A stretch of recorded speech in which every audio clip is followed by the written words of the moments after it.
her see.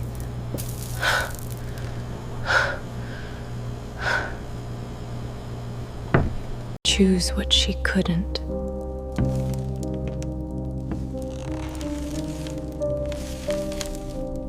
She first heard the whispers on a Tuesday night, low-breathy, like someone talking in the walls. The tenant never left, never spoke, and always paid cash. But when she finally opened the basement door, what she saw should have been impossible. Single mother Vanessa Brooks, recently divorced and struggling to keep her Baltimore row house, decides to rent out her basement apartment to a quiet man who insists on cash payments and no paperwork. At first, everything seems normal until Vanessa notices strange sounds, a smell of bleach, and locked boxes carried in late at night. Her paranoia grows when she discovers old photos of herself pinned inside the basement. As whispers become voices and her son starts sleepwalking toward the basement door, Vanessa realizes the man downstairs knows more about her past than she ever told anyone, and she'll have to uncover why before it's too late. Quick heads up before we jump in.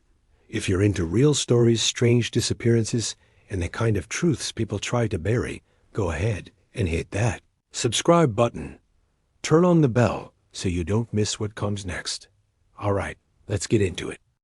The rain came heavy that night, slicking the cracked pavement outside the row of narrow brick houses on Fulton Avenue. Vanessa stood at the kitchen window, one hand on the chipped frame, the other rubbing the tight knot between her brows. She hated counting coins, but that's what it had come to mortgage, was 3 weeks. Past due, her car insurance warning letter sat unopened on the counter, and Jamir's school fees were staring at her from the fridge like a cruel joke.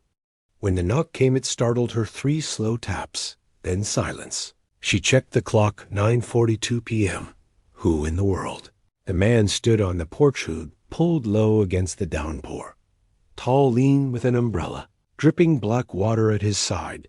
His face was shadowed, but when he spoke, his voice carried like warm smoke. "You still renting?" he asked. Vanessa hesitated. She'd posted the ad 2 weeks ago on Craigslist, then deleted it after a string of weird replies. She hadn't even told anyone she was still considering it. Yeah, she said slowly. The basement unit? Yes, he didn't blink. I can pay cash month to month. No paperwork. Her pulse jumped. No paperwork meant no checks, no deposits to the bank, no trail. That was both good and bad. She swallowed, remembering the overdue bills, remembering Jamir upstairs, asleep with one sock off. Like always, she needed this. How soon? She asked tonight. The man's tone was flat, final. Lightning cracked behind him, painting his face for the first time, sharp cheekbones, pale eyes, a little too pale for someone his age. Maybe mid-30s, though the rain on his skin made him seem older, somehow worn. Vanessa hesitated only a second longer before opening the door wider. Come in. We'll work out the details. He stepped inside without wiping his feet. The smell hit her first, clean, sharp like bleach. Not strong, just lingering. She showed him the basement apartment, 1 bedroom. A small bathroom and a kitchenette. She'd scrub it to death last weekend. He barely looked around. It'll do, he said. Okay, first month up front plus a small security deposit. He peeled off a stack of bills from his jacket pocket, rubber banded tight. She didn't count it, just slid it into her hoodie pocket, like a guilty secret. What's your name? She asked as they walked back up the stairs. He looked at her, really looked this time.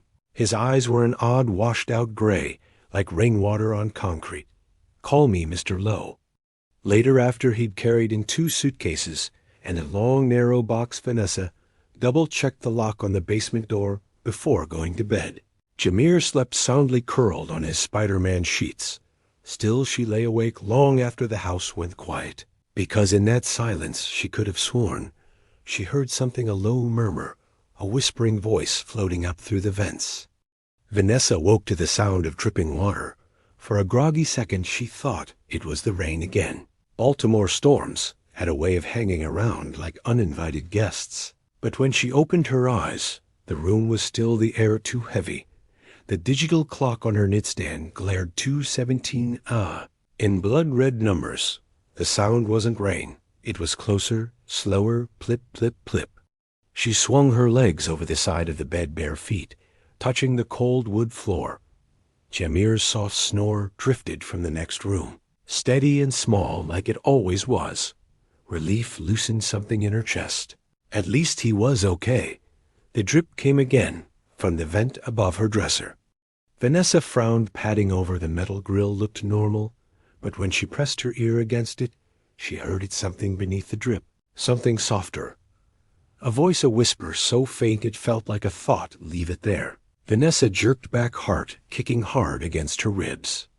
She told herself it was nothing, just the house settling, just her imagination running wild, because some man she didn't know was sleeping 2 floors down in her basement.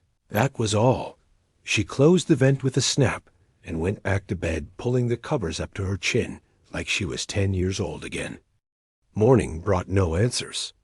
Just gray skies, a soggy street, and the sound of Jamir crunching cereal while humming the Spider-Man theme. Vanessa tried to match his cheer, but her eyes kept darting to the basement door. It stayed shut, silent. Mr. Lowe didn't come up, not even once. Not for water, not for food, not to ask about trash or mail.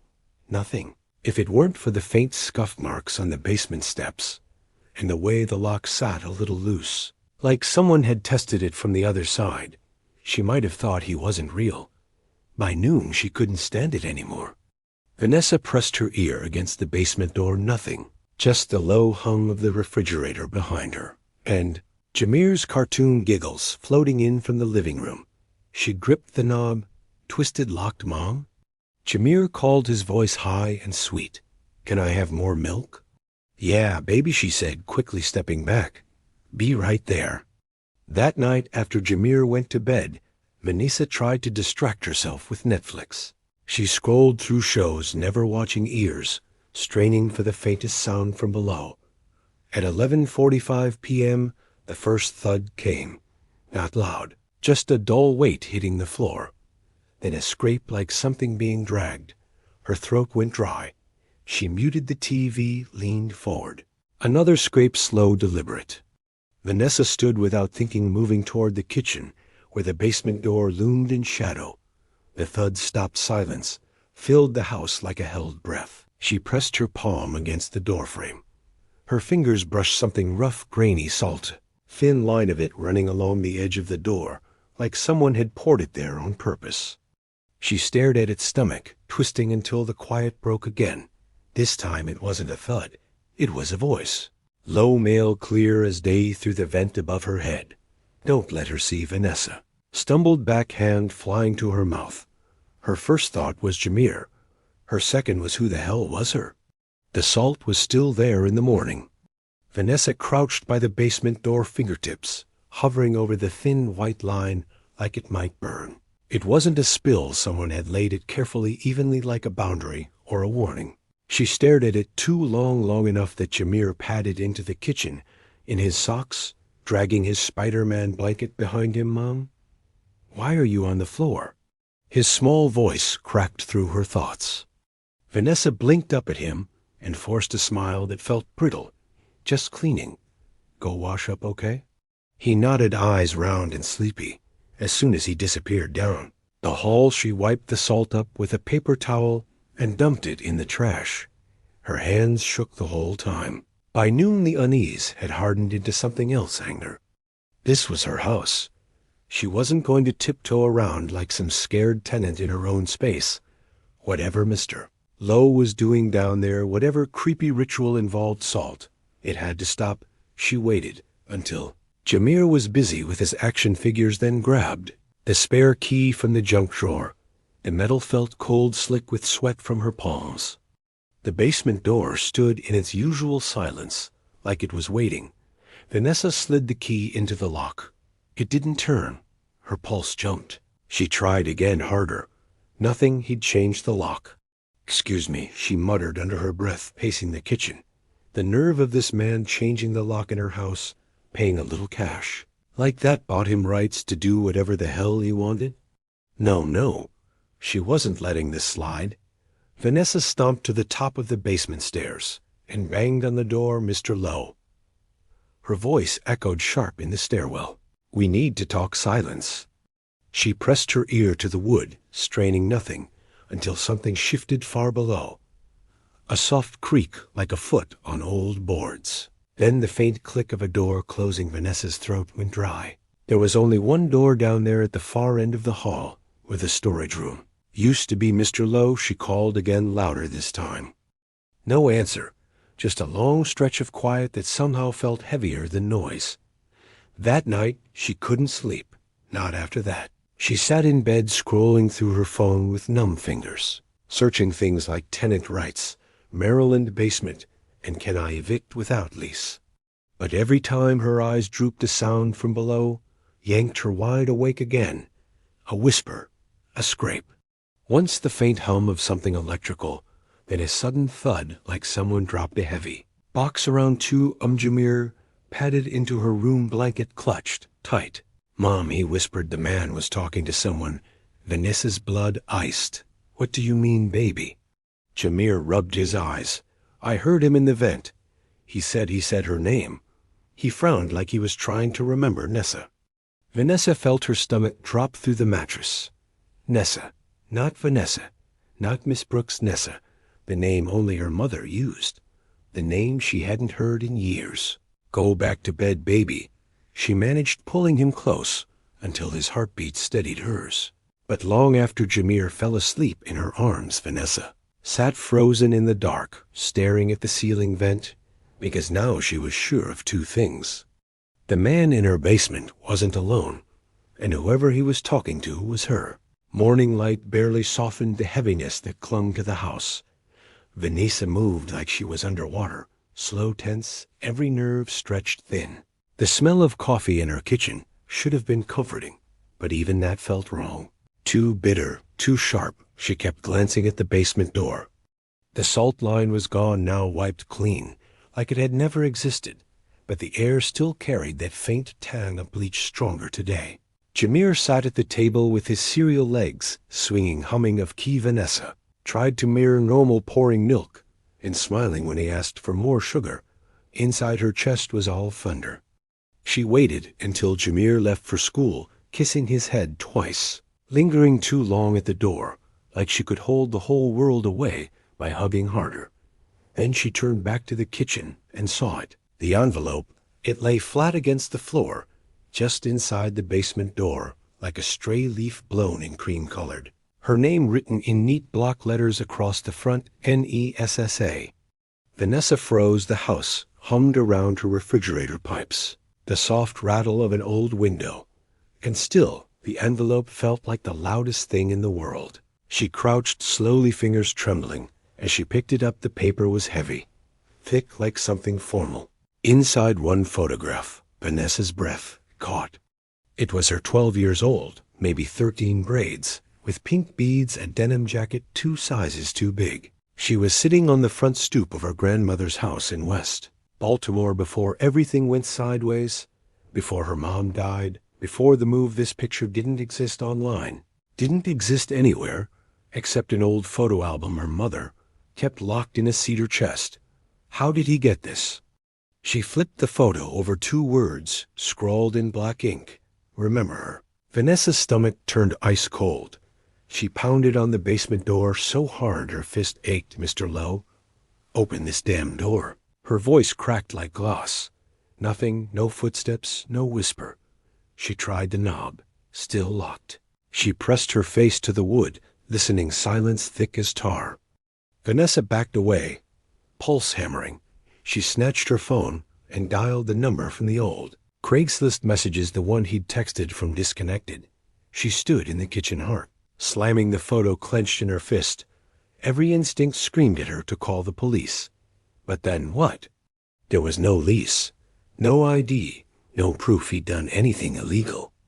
And if he could slip a photo like that under her door, if he knew her childhood name, if he'd been inside that house, or knew someone who had. Her mouth went dry, because the question wasn't just how did he get it. The question was why now? That night, Vanessa didn't sleep, not even in snatches. She sat on the couch, lights low, clutching Jamir's baby. Monitor in one hand and the photo in the other. The basement door loomed in the dark like a second shadow. At 1:36 a.m. a humming started. Soft at first, then rising a low, tuneless hum, threading through the floorboards. She crept closer, bare feet silent on the wood. The sound was coming from the vent above the basement door.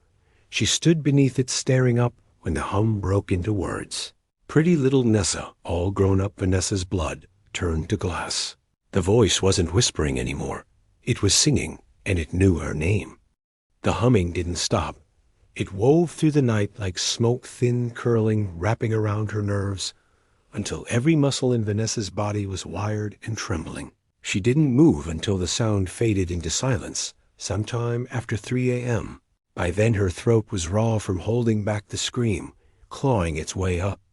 When dawn broke, she was still on the couch, phone clutched like a weapon. The baby monitor lay in her lap. Jamir's soft breathing, a steady white noise that kept her from unraveling. Vanessa stood slowly, legs stiff, and moved to the basement door. It was ajar, not wide, just an inch, just enough to whisper, "Come closer." Her pulse slammed so hard she could feel it in her teeth. She reached out with 2 fingers, nudged it. The hinges groaned. "Mr. Lowe?" Her voice cracked like a match head. No answer. She hesitated and pushed the door open all the way. The basement stairs yawned beneath her swallowing light, the air rising from below, cool and damp, with that sharp tang of bleach. Vanessa grabbed the flashlight from the junk drawer, because suddenly the overhead bulb didn't feel reliable, and started down. Each step creaked under her bare feet. Dust floated in the beam of the light like falling ash. The hum of the fridge upstairs faded, until all she could hear was the hollow drum of her heartbeat, and something else. A faint drip, drip, drip halfway down. She smelled it. Not bleach this time. Something sweet, metallic blood. The basement was still. The bed in the corner sat neatly made, gray sheets smoothed, military tight. The kitchenette gleamed, no dishes in the sink, no crumbs on the counter, like no one had ever lived here at all, except for the boxes. They lined the far walls, stacked 2 high, each sealed with thick black tape. Vanessa moved closer, light, jittering as her hands. Shook words scrawled across one in marker. Archive, another read, personal. And then the third one, the one that made her breath falter. Brooks, her name. Vanessa's fingers hovered over the lid, the urge to rip it open burning her nerves raw, but a sound froze her mid-reach. A soft click behind her. The basement door shutting slow. Deliberate, she spun. Flashlight beam slicing across the concrete. The door at the top of the stairs was closed. Now the faintest sliver of light, winking out, "Mr. Lowe?" Her voice broke into a whisper. Footsteps creaked above her, slow, heavy. Vanessa's throat winked. Dry, her heart thudded so hard it hurt. Then silence. She lunged for the steps, taking them 2 at a time, slamming her shoulder into the door. It didn't budge. She twisted the knob. It was locked. From the outside, "Hey!" she screamed, pounding until her fists ached. Open the door. The footsteps retreated, fading down the hall, then up the stairs to the 2nd floor, toward Jamir's room. Vanessa's breath shattered. "No," she hammered harder, raw panic ripping her voice apart. "Don't you touch him." And then, so soft, she almost didn't hear it, the vent above her head whispered back. Too late.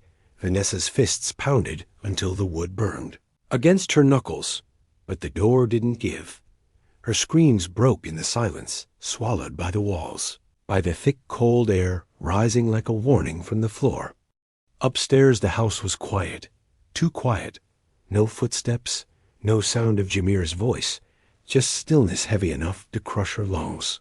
She pressed her ear to the door. Nothing. Her son's name clawed her throat. "Jamir, baby, answer me." But she didn't dare scream it, not yet. If he didn't know she was awake, maybe she had a chance. Vanessa spun chest, heaving the flashlight beam, slicing across the stacked boxes. Her name stared back at her in black marker. Brooks. She lunged for it, ripping at the thick tape with nails that bent and split. The cardboard tore with a dry groan.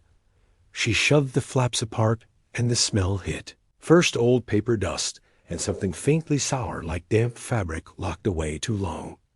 Inside were files, thick manila folders stuffed with newspaper clippings, photocopies, printed emails. On top, a stack of photographs bound by a rubber band. Vanessa's stomach turned when she slid the band off and fanned them out. Every picture was of her. Her at 12 on the stoop in West Baltimore. Her at 16 smiling outside her high school. Her and Jamir taken at the park just last summer. Some were grainy shot from a distance. Some so close it felt like she should have noticed the lens. Vanessa's breath came sharp, shallow. She flipped to the last photo and froze. It was from 2 weeks ago, her kitchen window glowing warm against the dark. She stood inside head, tilted as she laughed at something. Jamir said her hand rested on the counter. Her back was turned to the street, written in black ink across the bottom. "You never changed." The photo slipped from her fingers. Her hands shook as she dug deeper into the box, pulling out one of the folders. Inside were more papers, typed notes, highlighted lines. A word kept repeating in the margins: Retribution. The next page stopped her heart cold. It was a copy of a missing person flyer, yellowed around the edges, grainy from age. The name under the black and white photo: Cynthia Brooks, her mother. Vanessa's throat locked. She hadn't seen that flyer since she was a kid, since the cops told her mom had probably just walked out, that people like her didn't always stick around. Vanessa remembered, screaming, begging them to look harder. She remembered how fast everyone gave up. She turned the page. Handwritten across the top in red ink were 6 words: "She told me the truth first." Vanessa's pulse thundered. She kept flipping frantic paper, tearing under her fingers. Notes about her family, about her dates, addresses, even hospital records, from when Jamir was born. All of it collected, organized, like someone had been building a case. And then the last sheet, a single sentence typed in the center of the page: "Finish what she started." The floor creaked overhead. Vanessa's head snapped up, breath shattering as another sound followed, a soft rhythmic creak from upstairs. A bed, Jamir's bed. No, she whispered, every nerve screaming as she hurled the box aside and clawed through the others, desperate for anything weapon tool. Something to break the lock. The vent above her head hissed faintly, a whisper curling through like smoke. "It's your turn now, Nessa." Vanessa froze, flashlight trembling in her grip. The voice was smiling. Vanessa's heart slammed so loud, drowned everything else. The whisper, the creak of the old pipes, even her own breath. Jamir. All she could think was get to him. She gripped the flashlight like a weapon, scanning the basement for anything sharp, anything heavy enough to break the lock. Her eyes snagged on a rusted crowbar leaning in the far corner, half buried behind a stack of boxes. She lunged for it, fingers closing around cold metal slick with grime. The door at the top of the stairs loomed, paint-peeling lock gleaming dull brass. Vanessa took the steps, 2 at a time, planted her feet, and jammed the crowbar into the frame. Muscles screamed as she heaved. The wood groaned, cracked, splinters popping loose again. Harder the sound that followed made her blood freeze. Laugh, soft, low, drifting down the vent like smoke. Just like her, the voice murmured. Vanessa slammed the crowbar harder, teeth gritted until the frame split with a sharp crack. The lock snapped free. She shoved the door open and stumbled into the kitchen chest, heaving, sweat slick on her palms. The whole house lay still, bathed in a thin wash of morning light, but the air felt wrong, thick, heavy, carrying the ghost of that laugh. Jamir, her voice tore out raw as she bolted down the hall past the bathroom to his room. She shoved the door open so hard it banged the wall. Empty, the Spider-Man blanket lay crumpled on the bed. The window was open, curtain whispering in the breeze. Vanessa staggered forward, gripping the sill, her throat locked as her eyes dropped to the backyard. Jamir's sneakers sat in the grass. Beside them, a trail of salt leading toward the alley. Vanessa's breath shattered into pieces. She vaulted the steps 2 at a time, barefoot on splintered wood, bursting through the back door so hard it slammed the siding. The alley yawned between rows of brick like a throat, shadows still clinging in the early light. Jamir. Her voice cracked, ricocheting off metal trash cans and chain-link fences. A sound answered, not her son. The scrape of something heavy dragging across concrete. Vanessa froze, pulse pounding in her ears as she followed. The noise past her neighbor's garage, past the overflowing dumpster, until she saw it. A man, tall, lean, shoulders hunched under a gray hoodie. His pale head bowed as he pulled something behind him. Not something, someone. Jamir, her scream, ripped the morning open birds, scattering from the wires above. The man turned slowly, like the sound wasn't a shock at all. Like he'd been waiting. His hood slid back, and Vanessa's stomach dropped. It wasn't the man who'd stood on her porch days ago. It was someone older, face, hollow eyes, washed out gray skin, weathered like cracked parchment. But those eyes, she knew them.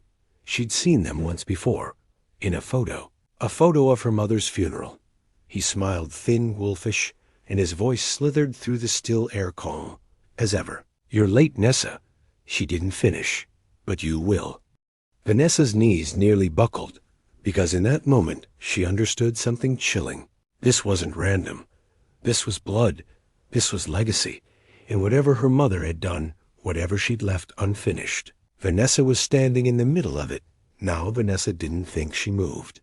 Her body lunged before her mind caught up, bare feet, slapping hard against cracked pavement as she charged down the alley. Crowbar gripped so tight, her fingers burned. Let him go. Her voice ripped out, raw, ragged, with a fury she didn't know she owned. The man didn't flinch. He didn't run. He just stood there, gray eyes gleaming like pale coins in the dim light. Jamir's small wrist clutched in his weathered hand. Mom Jamir's cry was thin, broken, barely air. That sound fueled her. Vanessa swung the crowbar with everything she had, aiming for his head, his throat, anything to break him. He moved like smoke. One step back, the arc of metal missing by inches, ringing against the concrete with a sharp clang. His smile didn't move. She fought like that too. His voice was low, calm, threading under her skin like a blade. You get that fire from her? Let him go. Take him then. He shoved Jamir forward with sudden, brutal force. Vanessa caught her son mid-fall arms, wrapping tight, heart pounding against his tiny chest. She stumbled back 2 steps, clutching him so hard. He whimpered, "Mama, mama." By the time she looked up, the man was gone, just gone. No footsteps, no sound of retreat. Only the whisper of curtains stirring in a second-story window 2 houses down. Vanessa's pulse roared. She didn't wait. She ran, dragging Jamir with her back through the yard, slamming the back door shut so hard the frame rattled. She threw the deadbolt, then the chain, then shoved a chair under the knob. For good measure, Jamir sobbed into her chest, trembling so hard she felt it in her bones. "It's okay, baby," she whispered, though every word was a lie. "You're safe now." Safe? In this house? With that man out there, no worse, that man who knows her name, her mother's name, her history? Vanessa kissed Jamir's curls and pressed the baby monitor into his small hands. "Stay in Mama's room, lock the door. Don't open it unless it's me, understand?" His wide eyes brimmed with tears, but he nodded. Vanessa kissed his forehead again, twice like always, and shoved him gently toward the hall. Go. When his door clicked shut, Vanessa spun for the basement. She didn't remember crossing the kitchen, didn't feel the splinters digging into her bare feet. She just knew she needed answers, and the second box was going to give them. She snatched a utility knife from the drawer and tore through the tape. The flaps sprang open, and for a moment all she saw was fabric, dark, heavy, smelling faintly of mildew and something older. She pulled it out, and her breath stalled. It was a jacket, black leather, scuffed, the lining torn. She knew it instantly. Her mother's. The same jacket Cynthia Brooks wore the day she vanished. Vanessa's throat closed as she turned it over in shaking hands. A pocket sagged open, revealing something inside. A slip of folded paper yellowed with age. She eased it out, heart hammering, and opened it. 5 words scrawled in her mother's handwriting. "If you find this, run." The paper slipped from her fingers, drifting to the floor like ash. Vanessa sank to her knees, breath heaving. because underneath the note was something worse, something heavier. A photograph. Her mother and the man from the alley standing close smiling. And between them, a little girl in braids, pink beads clicking as she grinned at the camera. Her. Vanessa's stomach lurched, the world tilted. That man wasn't a stranger. He was family. And if the note was right, her mother didn't just run. She was running from him. A floorboard creaked above her head, slow, deliberate. Vanessa's eyes snapped up breath, locking in her chest. The whisper slid down through the vent like smoke curling into her bones. Welcome home, Nessa. The creak above her head was steady now, like a heartbeat inside the wood. Vanessa's pulse thrashed to match it. She pressed her back against the cold basement wall crowbar, clenched the jacket still crumpled in her other fist. The photo lay on the concrete at her feet, proof of something she couldn't swallow yet. Family. He was family. But how? Her mother never spoke of him, never mentioned a brother, cousin, nothing. She'd barely spoken about her past at all. Vanessa thought it was shame, poverty, just the kind of silence some folks carried like armor. But this wasn't shame. This was something darker. Another creak closer to the stairs. Now a low hum followed, slinking through the vents like a snake. You look like her in that jacket. Almost the same. Vanessa's skin crawled. She wanted to scream, but Jamir. One sound too loud, and he might hear her son, might take him again. She crouched, snatched the jacket's inner lining, and felt something hard tucked deep in the seam. She ripped it open with the utility knife. A flash of metal slid out and clanged against the concrete, a key. Old brass, heavy. She didn't know what it opened, but she stuffed it into her pocket and scanned the rest of the box. More files, more photos, some of her, some of other women, all with the same red words scrawled across the backs chosen. The whisper floated down again, softer this time, coaxing, come up, Nessa. It's time to finish. Vanessa gritted her teeth, fury boiling through the fear. She snatched the crowbar and crept to the steps, heart pounding. She didn't run, not yet. She needed Jamir safe first, needed to know where that man was before she moved.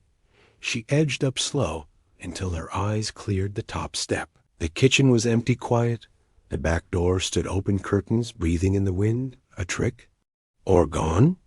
Vanessa climbed the last step, muscles tight, ears straining. She scanned the counters, the hall, nothing. For a breath relief fluttered in her chest. Then she saw it on the table, another envelope, her name in those same block letters, and underneath it something small, round, pale. Vanessa's blood iced when she realized what it was, a tooth.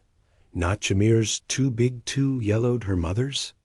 She snatched the envelope, tore it open with shaking fingers. Inside was a single sheet of paper with one line in bold black ink. She broke the oath. You won't. Beneath the note was a Polaroid, edges curling. Vanessa's stomach flipped. It showed the man M.R. Lowe standing in front of a rotting farmhouse. Behind him a wooden chair draped in ropes stained dark. And in the corner, half in shadow, her mother's jacket. The same one lying on Vanessa's kitchen floor. A sound cracked the air upstairs, slow. Footsteps crossing the hall toward her bedroom. Jamir. Vanessa's whole body snapped taut. She dropped the photo crowbar, slick in her grip, and tore down the hall on bare feet, taking the stairs two at a time. Her breath heaved loud as thunder, but she didn't care now. She hit the top landing and froze. The door to her bedroom stood wide open. The bed was empty, and on the pillow, where Jamir's head should have been, lay another slip of paper. 5 words in that same sharp hand. He's where she left me. Vanessa's breath shattered, because she knew where that was. The farmhouse, the place her mother vanished. The whisper slid through the house one last time, soft and almost sweet. Come home, Nessa. Finish the bloodline. Vanessa tore through drawers like a storm, snatching her car keys, the spare phone charger, the knife she kept hidden in the back of the utensil tray. Her hands shook so hard she nearly dropped them. Jamir's Spider-Man blanket still lay crumpled on the bed. She pressed her face into it for half a second, pulling in the faint smell of cocoa and crayons before shoving it into a tote bag. If he was cold, if he was scared, she needed something familiar for him. The note burned in her pocket like a coal.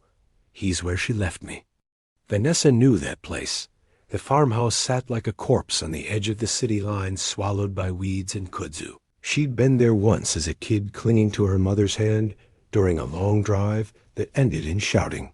Through a locked door, she never forgot the way her mother's face looked afterward. Tight, pale eyes like broken glass. That was the last time she ever saw that house. Now she was going back. Outside, the sky sagged gray and heavy wind rattled loose siding as Vanessa sprinted to the car crowbar, clutched in one hand tote bag bouncing against her hip. The driver's seat was cold under her thighs, and when the engine sputtered to life, it sounded too loud, like an alarm blaring through the quiet street. She gripped the wheel until her knuckles whitened and checked the rearview mirror. Out of instinct, nothing. No car, no shadow. Just the narrow strip of row houses dissolving in mist. Still, her gut twisted, because if he wanted her to find that note, he wanted her to come. Which meant this wasn't a rescue, it was an invitation. The farmhouse crouched at the end of a gravel road, hunched under a canopy of skeletal trees. Time had chewed it down to bone-sagging roof windows, boarded like blind eyes. Kudzu strangled the porch rails. The wind moaned low through cracks in the wood, carrying the sour tang of rot and something older, coppery like blood baked into the grain. Vanessa killed the engine and sat for a second listening. The only sound was the ticking of the cooling car and the thud of her heart. She slid the crowbar into her belt knife in hand and stepped out. Gravel crunched under her feet. The air tasted like rain and rust. When she hit the porch, the boards groaned under her weight, screaming warnings into the hollow morning. She pushed the door. It swung open without a fight, as if it had been waiting. Inside, shadows clung to the walls like mold. The air was thick, sour. Something scuttled across the floorboards in the corner, quick and silent. "Jamir," she whispered, voice breaking. "Baby, it's Mama, I'm here." No answer, just the creak of old wood shifting like the house was breathing. Vanessa moved slow every step, pressing the weight of her fear into the floor. Her flashlight beam carved thin slices of light through the gloom, glinting off rusted nails. Broken chairs and a long table shoved against the far wall. And then she saw it, a chair in the center of the room, upright, waiting. Ropes coiled around its arms, stiff with something dark.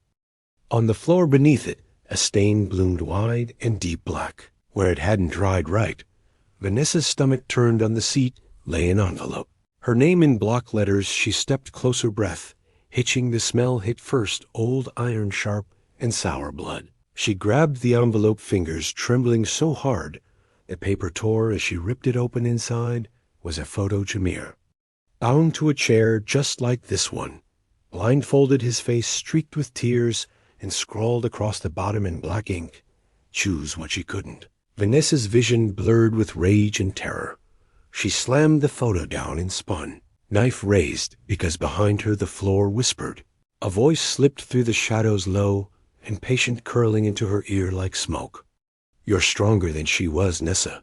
Prove it." Something creaked in the far doorway. A figure stepped out, slow, deliberate, and this time he wasn't alone. Two more shapes emerged behind him, faces, hollow eyes, pale as milk. Men who looked like they'd been carved from the same rot as the house, and in their hands, ropes. The air in the farmhouse was thick enough to choke. Vanessa gripped the knife so hard her knuckles turned white, the steel slick against her damp palm. Every nerve screamed at her to run, but there was nowhere to go, not now. The man, the one who called her Nessa, stepped closer, shadows folding around him like old skin. His gray eyes gleamed faintly in the dark. The two men behind him flanked the doorway like sentinels, ropes hanging loose in their hands, swinging like pendulums. "You made it," he said softly, voice curling with something almost tender. Just like she did. Vanessa's chest heaved. "Where is my son?" He tilted his head, lips twitching at the corners. "Safe for no. Just as you were once. What do you want?" Her voice cracked, jagged with rage and fear. His pale gaze slid to the chair in the center of the room. the ropes coiled like snakes waiting to strike. We don't want anything new, Nessa, just what your blood owes us. She shook her head, hard knife flashing in the beam of her flashlight. I don't owe you a damn thing. The man's smile thinned into something cold.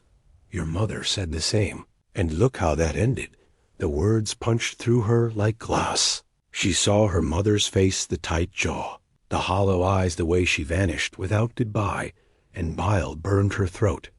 What are you talking about? He took another step, slow and steady, like a predator circling prey. This family didn't start with her. Didn't start with me. It's older than this house. Older than these walls. His fingers brushed the chair, as if stroking a lover's cheek. She was chosen. She refused. And because she refused, the balance broke. Vanessa's breath came fast, sharp balance. What the hell does that mean? He smiled wider, now teeth yellowed, voice seeking low and sweet like a hymn.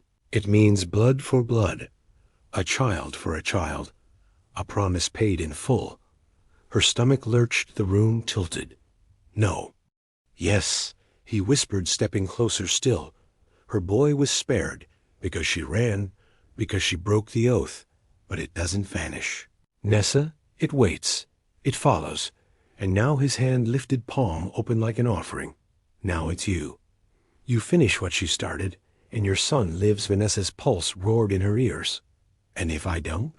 His eyes glimmered pale as bone. Then you'll watch him bleed where she once sat. The chair loomed between them, ropes, stiff and dark with ghosts.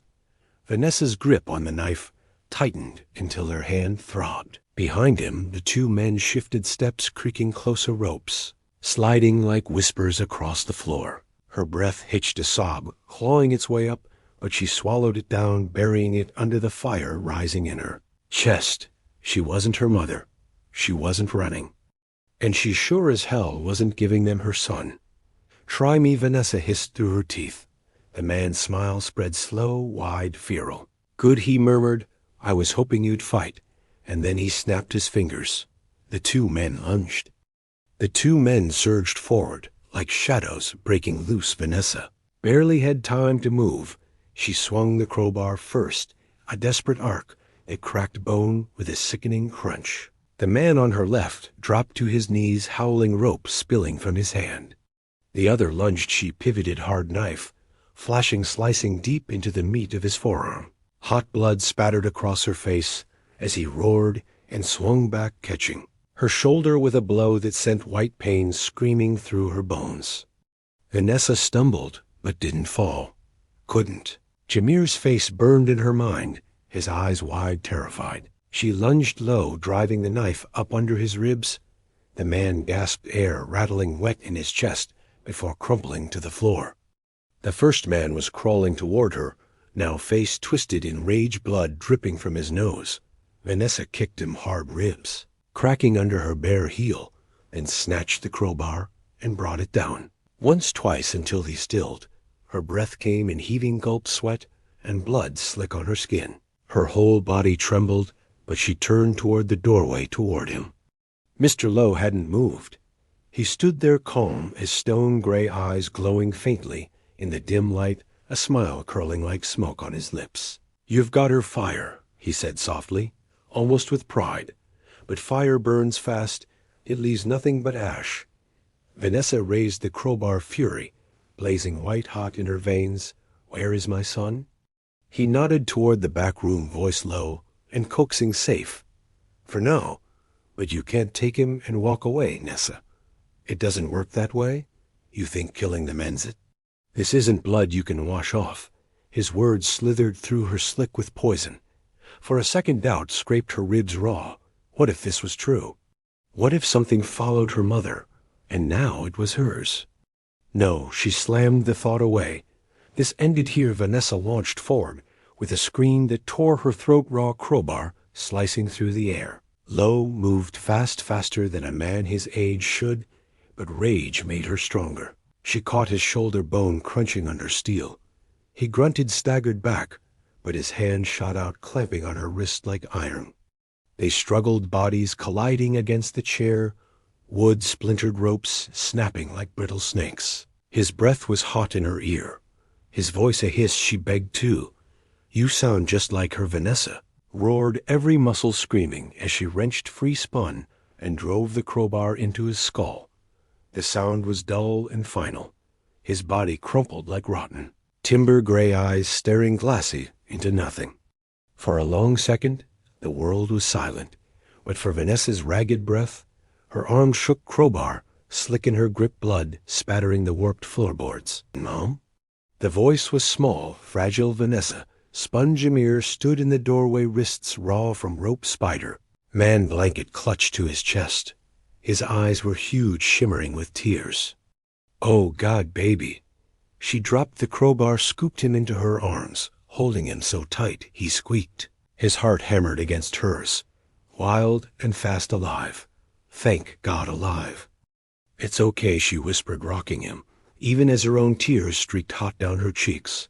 "It's over, baby, it's over." But as she said it, her eyes fell to the paper on the chair, the photo of Jamir, the words, scrawled in black ink, "Choose what she couldn't." Her stomach clenched, bile rising. She grabbed the photo, crumpled it, and shoved it into her pocket like she could bury it with the rest of this nightmare. Vanessa didn't look back as she carried Jamir out, his face pressed into her neck, the farmhouse groaning behind them like a dying thing. The sky outside was bruised with the first light of dawn. She shoved him into the car, hands trembling as she buckled him in. "Mama's got you," she murmured, voice shaking. "We're going home." But as the engine rumbled to life, Vanessa's gaze snagged on the rearview mirror, on the house shrinking in the distance, pale and broken against the trees. For just a second, just a flicker, she swore she saw him standing there. Not Mr. Lowe. Her mother. Face pale, eyes hollow, lips moving soundlessly, and then the house swallowed her whole epilogue. 2 weeks later, Vanessa burned the jacket in her backyard flames, licking up the leather until it curled like dead skin. She dropped the note in next watching, her mother's warning curled to ash. But that night, when she checked on Jamir, she froze in the doorway. He was asleep, blanket tangled at his feet, but his small hands were dusted white salt. A thin line of it circled his bed like a halo. Not every story ends with justice. Some just stop where the paperwork does. But if you listened closely, this wasn't just about what happened. It was about what we ignore, the assumptions we let slide, the voices we tune out because they don't come in the right tone. Somewhere someone's living with the fallout of this story, not as a headline, but as their everyday. So if this story stayed with you, don't let it fade. Shine it forward, ask more doubt, what's too quiet? Because what we choose to see or not see decides what happens next. Like, comment, share, not for clicks, but for clarity. Because awareness is how silence breaks and how truth finds daylight.